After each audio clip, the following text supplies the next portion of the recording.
Olá, eu sou o Leonardo Kitsune, Fábio Urso, JM Trevisan.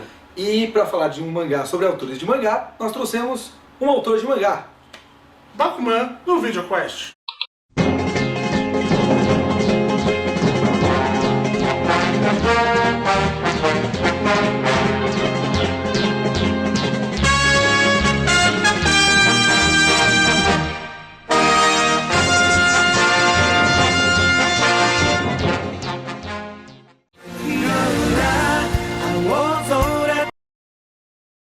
A dupla Tsugumi Yoba e Takeshi Obata, após o sucesso de Death Note, dá prosseguimento na carreira com Bakuman, publicado na Jump desde 2008. O mangá já conta com 16 volumes no Japão e a adaptação em anime do estúdio JC Staff já está na sua segunda temporada, no momento ainda no ar. Como tanto o mangá quanto o anime ainda estão rolando, nesse VideoQuest falaremos do arco que vai até o começo do volume 7 do mangá e até o capítulo 9 da segunda temporada do anime, que abrange todo o período da publicação do primeiro mangá de Muto Ashirogi, Detetive Trap. Bakuman conta a história de Mashiro Moritaka e Takagi Akito, que formam a dupla Muto Ashirogi e se esforçam para tornarem-se os mangakas número 1 do Japão e superarem o gênio Eiji Nizuma, além de cumprir a promessa feita por Mashiro a Azuki, seu grande amor, de casarem-se quando um de seus mangás for adaptado para anime. E só um adendo. Nós do VideoQuest somos muito fãs de Bakuman, mas por algum motivo esse vídeo tá cheio de críticas negativas. Acontece. Trevisan, você é o autor do LED, que é parceiro do VideoQuest. Exato. Se vocês quiserem ler LED, tem o link no nosso post desse vídeo, certo? Vão lá no blog do VideoQuest para acessar o site do LED. Então se você não quer fazer jabá, eu já estou fazendo para você. Pois é, ledhq.com.br. Exatamente. Então você curte Bakuman, você tá lendo mangá pra caramba agora por causa do LED, né? É. Não, eu gosto bastante, cara. Acho bem legal. Acho bem uma abordagem bem interessante no processo. É uma leitura, sei lá, divertida, é uma leitura... Eu me divido. A arte do Bakuman você curte também? Gosto também. Porque é um pouco mais realista, digamos assim. Não, eu acho, na verdade, eu acho estilizado na medida certa, assim. Acho bem legal.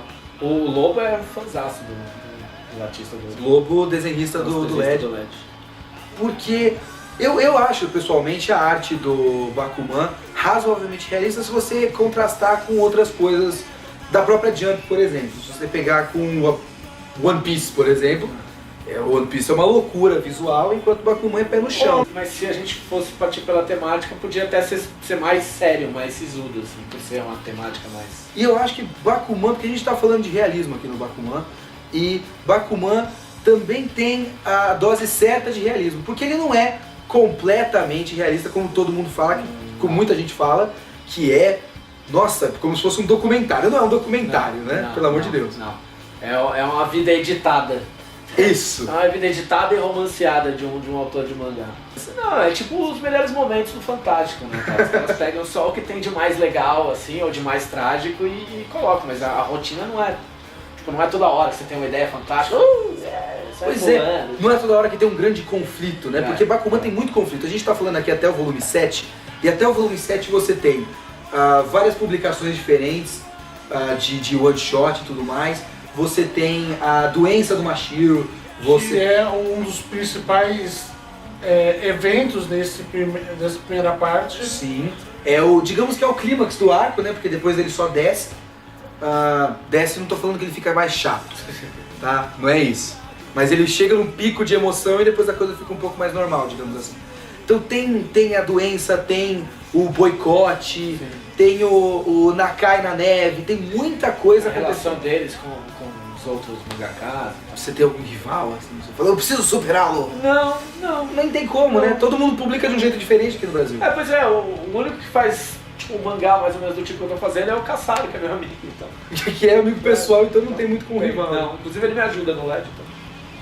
Que sem graça, velho. Sua vida de autor de mangá não é tão importante quanto o Bakuman, não é tão emocionante. Eu nem fiquei doente. Até agora, não está se dedicando o suficiente. Droga. Por isso que não sai toda semana capítulo. Que você não está com problema no fígado. Talvez o Lobo tenha ficado doente. Você nem sabe, né? Abraço, Lobo. Desenha aí. Vocês têm um relacionamento profissional, sim, certo? Puramente profissional. Não fique decepcionado, Lobo. Assim. Ele vai com a sua cara. Disso eles têm um contato mais íntimo, né? Os caras estão direto, trabalham no mesmo estúdio. É mais fácil trabalhar assim, né?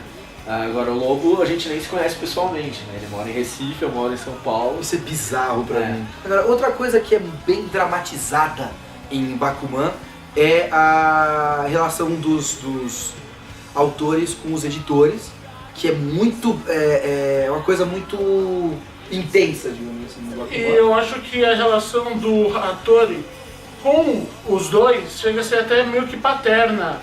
Sim. Porque ele olha pra eles como dois garotos que tem muito futuro. Esse é um ponto meio realista, eu acho. De você conseguir enxergar alguém que está começando e identificar que o cara tem potencial. Esse é um dos principais trabalhos de um editor. Né? Uma das grandes virtudes de um bom editor é você conseguir identificar um cara que está começando, que às vezes nem está pronto para publicar, mas você entender que com um pouco mais de trabalho, um pouco mais de estudo, de empenho, o cara pode se tornar uma estrela, assim, um cara bom mesmo. E o trabalho dessa questão no mangá do Bakuman É bem feito. é bem feito. Pelo menos até o volume 7, que tem o fim do arco do Trap, na publicação do Trap eles trocam de editor, aí tem aquele Miura, que aí você não tem só como é a relação com aquele editor, você tem a relação com outro editor que tem um método completamente diferente, que aí as coisas mudam completamente, o cara não é tão competente quanto o Hattori, certo? Eu gosto da adição do Miura, não gosto do Miura como editor, digamos então, assim. o Miura ele mostra o lado negro, né? Assim, ele Não tem, que seja um filho da ele puta. tem muita boa vontade, é um cara esforçado, um cara que tá começando e tal. Mas Porque ele a mostra... Jump também não mostraria um lado muito negro da edição. Não, então, mas ele mostra esse lado do editor que interfere no trabalho do desenhista, assim, porque ele acha que, porque ele quer contar aquele tipo de história, ele acha aquilo legal. Entendeu? Pois é. Que é um grande risco do editor. O editor, eu acho, né, que a função do editor é ajudar o artista a contar a história que o artista quer contar. Da melhor maneira da melhor maneira possível, exato. E ganhar um dinheiro com isso. É lógico. Mas tem outros editores também, porque parece lá, dá a entender no Bakuman, que a função do editor é fazer com que o desenhista desenhe e entregue no prazo. Sim. Não exatamente ajudar, assim, na prática pega essa porra desse original pra gente publicar. Não, é que na verdade eles qualquer quadrinho você trabalha com arquétipos, né? Então eu acho que eles dividiram a função do editor em vários personagens diferentes, em que cada um destaca uma, entendeu? Então o rapaz do Water, das lontras lá, o o cara editor do Hiramaru, o cara que fica no pé. Yoshida. Não é Yoshida não, Yoshida é outro. É o cara que fica no pé e que tipo, vai fazer o cara entregar a qualquer custo. Subornando ele. Eu tava lendo um livro sobre mangá, eu não lembro se foi o mangá, que conta essa história de que os editores realmente tipo, ficam no pé mesmo. E aí tem a história de um desenhista que o cara tava atrasando, e aí o editor foi pra casa do cara, ficou na casa do cara, o cara falou que ia no banheiro, o cara começou a demorar, o outro arrombou a porta, o cara tinha fugido pela janela e tinha ido pra outra cidade, e aí o editor correu atrás do cara e achou o cara e fez o cara entregar. Isso que é um editor profissional. Viu como o Bakuman é realista? Essas coisas acontecem de verdade. É de verdade mesmo. No livro o cara fala que uma das funções do editor é essa, fazer o cara cumprir o prazo. Porque os prazos japoneses também são meio apertados, né? Mas o Bakuman a gente chega à conclusão de que ele é razoavelmente realista. Ele é um pouco romanceado, logicamente. Tem a parte do romance deles que a gente vai abordar um pouco mais tarde, que também é bastante idealizado. Mas pelo menos na parte da publicação, ele consegue passar, não é um documentário, ok? Mas ele consegue passar uma impressão, no mínimo que você consegue ter uma ideia de como funciona. Você não é que você vai ler aquilo e vai falar, tô pronto pra jump, manda brasa. Não, isso me lembra um negócio, que acho que foi o Lobo que falou, que o Bakuman prestou um desserviço de criar críticos especializados em mangá porque leram o Bakuman. Muita gente fala isso. Teve um rapaz, eu não lembro em que comentário, se foi no J-Box, não lembro, que o cara falou assim, Eu não gostei, mas eu acho que os autores têm potencial e gostaria de esperar para ver o próximo trabalho deles. É uma crítica totalmente tirada. Ao LED. Ao LED, tirada sim. Do Bakuman. É bastante crítica. O cara se acha na posição porque ele conhece. Eu acho que por enquanto não tá muito bom não, mas quem sabe no próximo e tal. Vocês são garotos aí. Manda pra mim, eu dou uma olhada. Dá uma olhadinha, manda aí. Mas você pode achar também que Bakuman acaba sendo muito didático e muito expositivo, porque tem uns quadros que tem setinhas explicando, olha, depois da reunião, cada um vai para uma mesa, e eles decidem pelo ranqueamento, e aí tem gráficos do ranqueamento. Então ele é bem... não sei se ele chega a ser for dummies, assim, mas ele é bastante expositivo. Eu acho que ele não chega a ser for dummies porque ele é maçante demais para ser for dummies. Nesse sentido, você acha maçante as explicações? O mangá como um todo, ele é muito texto, então um dumb mesmo... não seria, ok. Não teria saco pra ler.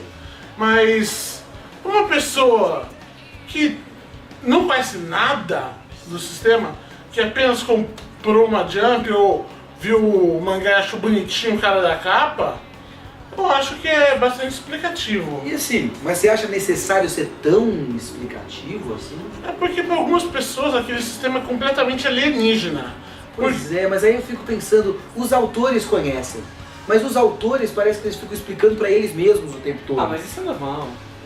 Essa exposição é normal toda vez que você tem um ambiente estranho, porque obviamente você vai ter dentro da Jump os leitores que conhecem o sistema, né, que participam, que votam e tal. Mas ao mesmo tempo você tem que agradar o cara que comprou a Jump pra ver o Naruto e nunca se interessou por isso, entendeu? Então é quase a mesma coisa que você explicar as regras de um mundo de fantasia medieval quando você tá começando uma história, sabe? Sim. Acaba sendo o universo do Bakuman, esse universo corporativo quadrinístico, talvez não seja tão familiar pra todo mundo. E aí você precisa deixar o cara a par, não tem jeito. Eu vejo isso no Naruto também. Naruto é... esse é o golpe. Como funciona o golpe? O golpe tem até um diagraminha, tal, desenho, entendeu? É uma coisa muito de show. É um vício de exposição, mas assim, os caras preferem errar por expor demais do que por expor de menos. Porque se expusesse menos, talvez a gente ficasse um pouco mais perdido na parada toda. Porque né? mangá, e essa é a função desse mangá, né? Porque num mangá de luta, eu acho que tá tudo bem você não entender como o cara deu o Shoryuken. Eu acho que o mistério é benéfico de vez em quando. Mas num mangá sobre... O grande tema é como o cara vai lidar com o sistema de publicação para ter a sua história publicada. Se você não entende quais são as regras do jogo... Agora você falou uma coisa interessante. Um mangá cujo tema é como o autor lida com o sistema de publicação. Só que esse é um mangá sobre autores. E cadê o trabalho criativo deles?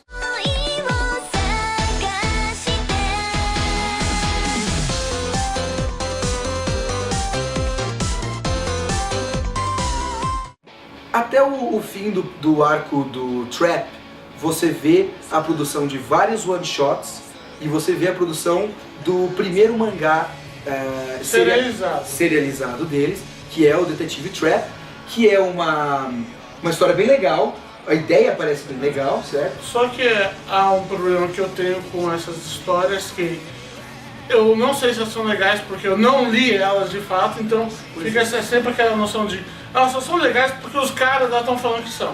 Pois é. Que é isso que eu queria discutir agora. É um mangá sobre autores de mangá, e pelo menos até esse momento que a gente está falando, não se mostra muito o trabalho do mangaka, a não ser, por exemplo, baixou tá abaixo no ranking, então, porque o ranking é o grande inimigo dos caras, né? Tá abaixo do ranking, então vamos fazer uma história boa para alavancar. Mas você não sabe qual é a história boa que ele vai fazer. Então você não entra no processo criativo dos autores e você não sabe até que ponto os caras são bons autores ou não.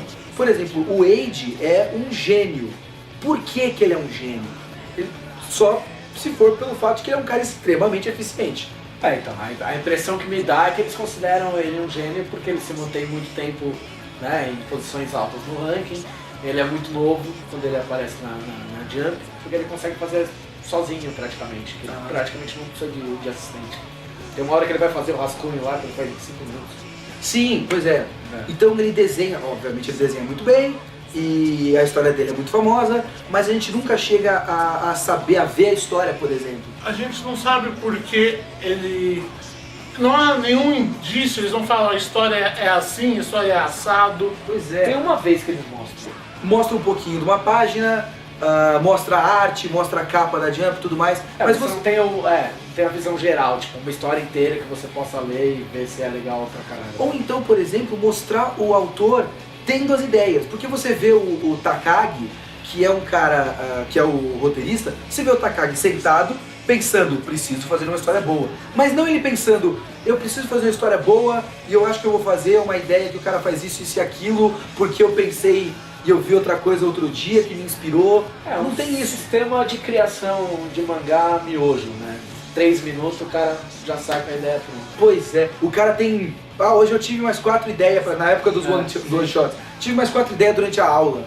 Não, talvez seja pra reforçar também o caráter genial dos dois, porque que os dois são, né, são melhores que os outros. Não sei se talvez tenha sido esse caminho. Mas 4 ideias, 3 ideias, eu posso ter 3 ideias, mas são 3 ideias boas. Quais são as ideias, certo? E se você chega a ver ideias interessantes, aquele do dinheiro e inteligência, Legal. aquilo é uma ideia muito legal. Quando mostrou aquilo, eu gosto de ver as ideias dos autores, porque eu quero ver os autores. Então Eu queria ver o trabalho dos caras. O problema é qual a quantidade de coisas que você consegue enfiar no mangá mensal sem zonear tudo. Não, semanal. Semanal, desculpa. Bom, porque eles escolheram o foco editorial e não o foco criativo, né? E eu queria ver o foco, pelo menos até esses volumes, isso muda um pouquinho mais pra frente, depois que a gente lê com o Japão, mas a gente tá falando só desse primeiro arco. Que chegou a ser publicado aqui no Brasil. Sim, nesse momento acabou de sair o 7 pela JBC e eu vi muito pouco, eu sinto, pessoalmente, eu sinto falta disso, eu queria ver.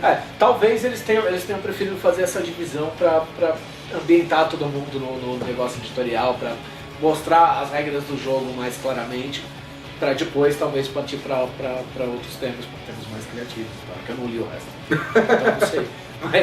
Mas talvez tenha sido isso, tipo, já que o principal era o tom editorial da coisa e as regras da Jump, talvez eles tenham ficado mais nisso. A parte criativa tem uma coisa que ela não gera tantos conflitos quanto...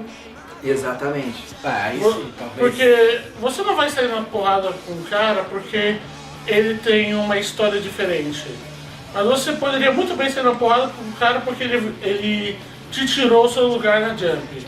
Então acaba que realmente no mangá do Bakuman os conflitos são todos gerados pelo sistema de publicação, certo? Que acaba sendo, de certa forma, uma lei universal, né? Que dentro do universo do Bakuman ele é quase como vamos dizer, uma entidade quase. Porque tudo que acontece na história é, de certa forma, influenciado pelo ranking. O ranking, o modo de publicação e todos os concursos e tudo mais, né? Sim, porque todos os eventos da história acabam caindo ou acabam surgindo por causa disso. Pois é. Então, Bakuman acaba escolhendo o caminho editorial, só que Bakuman não é só isso. おじさんたちもこういう素敵な関係だったんだね。でも僕は夢が叶えば結婚する約束をした。僕の方が賭けの条件はいいんじゃないかな。 A gente está falando muito de ranking e conflitos na edição da Jump, e as histórias, a publicação e tudo mais, só que o fio condutor de tudo isso é o sonho do Mashiro de casar com a Azuki depois que eles tiverem um anime e ela for a dubladora do anime dele e os dois chegarem lá aquele romance idealizado, eles nunca se veem e tudo mais. Todo mundo que conhece o Bakuman conhece toda essa ladainha, certo? E normalmente não gosta, que eu nunca conheci algum leitor de Bakuman que gostasse e falasse, eu leio Bakuman, ou um dos motivos que eu leio é o romance. Isso é curioso. Quem compra Bakuman, compra por quê? Por que você lê Bakuman? O que me atraiu no Bakuman foi justamente a parte da criação de mangás e tal, né? De saber como é que funciona por lá e o conflito de ver como é que é essa ascensão de um cara que está começando até virar um astro de mangá no Japão e tal. O romance é completamente secundário. Eu acho que o autor tenta dar um peso igual mas eu acho que não é eficiente esse tentar dar o peso igual. Assim. Mas eu acho que o romance acaba tendo uma cara meio de, ok, a gente precisa de alguma coisa pra atrair leitoras ou outros leitores que talvez não estejam tão interessados. Porque a vida Ou do cara não talvez é só desenhar. né? ou justificar a motivação porque ele quer tanto. Ah, não, isso também, cara, se você parar 10 minutos, você consegue achar 500 outras desculpas, entendeu? Fora que também tem uma desculpa básica. Eu gosto de mangá, eu quero ser autor. É mais do que suficiente. Você não precisa de uma grande promessa, tipo, o meu tio morreu e ele me deixou a herança. Não precisa de tudo isso. É uma profissão. Ele coloca o romance, ele tenta dar importância para esse romance, principalmente porque, até onde a gente está falando, o clímax do arco se dá junto com o romance. Ao mesmo tempo que você tem a crise da publicação, que é por causa da internação do Mashiro, tem todo o processo dele quebrar ou não quebrar a promessa do romance e tudo mais. Então ele consegue juntar as coisas. Mas sinceramente, enquanto eu li, eu tava pouco me fudendo pra ele. Mas é engraçado que se você tivesse um método de extrair o romance do Bakuman e ler sem o romance, eu acho que ainda funcionava, do jeito que tá escrito. Se você substituir a motivação do romance pela motivação do tio, ou o tio, por exemplo, seria ou ótimo. que ele quer provar que ele pode fazer mangá e ser famoso. Ou simplesmente pela mesmo, motivação que ele tinha no começo do mangá, nos primeiros capítulos, que é: a vida é um tédio e eu não quero viver essa vida igual a todo mundo. Que também já é uma motivação interessantíssima, inclusive. Vou passar os dias desenhando porque é muito mais interessante. Pois é, eu quero criar coisas. E eu também acho que se você tirasse, não ia perder absolutamente nada. Daí é mais realista no caso, tipo, eu concordo com essa visão. Pois é, porque o romance deles é tão idealizado, a gente não vai entrar em outros pontos quanto a isso, mas ele é um romance muito idealizado e quebra um pouco o realismo. Você acha que quebra o realismo também, não? Eu acho que ele chega às vezes a perder o sentido até, né? O cara tem, acho que, 20 e poucos anos. Não, ele começa com 15. A promessa que ele faz é com 15 anos. Não, mas... Ele até é interessante, porque fazer esse tipo de promessa idiota tem que ter uns 15 anos. Pô, pois é, ok. Ele tá com... Você tá falando no momento agora, na publicação, ele tá com 24. Com 24 anos, sério. Um cara de 24 anos que mantém uma promessa imbecil de 15 anos. Né? Mas é pra mostrar o quanto ele é honrado e obstinado. Pois é, isso faz parte da personalidade do Mashiro. Assim, Chega de imbecil. Então, mas é que tá, mas isso faz parte do arquétipo do romance, os outros acharem imbecil, enquanto só você sabe o que é o amor de verdade. Que bonito. Porque você tá falando um negócio interessante. Pra contrastar essa visão completamente idealizada, você tem o Takagi e a Miho, Acho que é. que é um relacionamento muito normal, que tem beijo e provavelmente sexo. Eu acho que, absolutamente como você falou, ninguém lê Bakuman pra saber se os caras vão casar. Você se importa com essa Ninguém porra? que a gente conheça, pelo Pois menos. é. Não, eu tô generalizando. Se você é assim, cara, Sabe que você é um pau no cu. Coitado. mande e-mail para o Videocast, quero saber se você existe. Pelo amor de Você Deus. é um pau no cu. Eu queria saber. Responda a Quem pergunta. você? Seu pau no cu. Então é isso, pessoal. Nós falamos deste arco, que é o primeiro grande arco de Bakuman. Vai até a publicação do mangá Trap. Em programas futuros do Videoquest a gente aborda os outros mangás, os outros arcos. Ou não. Aborda sim, pelo amor de Deus. Bakuman é muito bom, a gente adora Bakuman. Ou gente vai. não. Vá pra casa do caralho. E vocês não vão pra casa do caralho, vocês vão para o blog do Videoquest. E também vão para Também conhecido como caso do caralho. .com.br. Deve existir um caso do caralho.com.br. Se tem o pudim, né, velho? Se não existe, vou comprar o domínio agora. Será que faz mais sucesso que o LED? Podia fazer um mangá, casa do caralho, mangá. Porra, ó, isso é uma ideia. Tá, né? Vamos fazer. Lobo, você vai desenhar casa do Caralho, já vai caralho.com.br. treinar. LED. Faz o seu jabá, pelo amor de Deus. Então, ledhq.com.br. É só isso o seu jabá.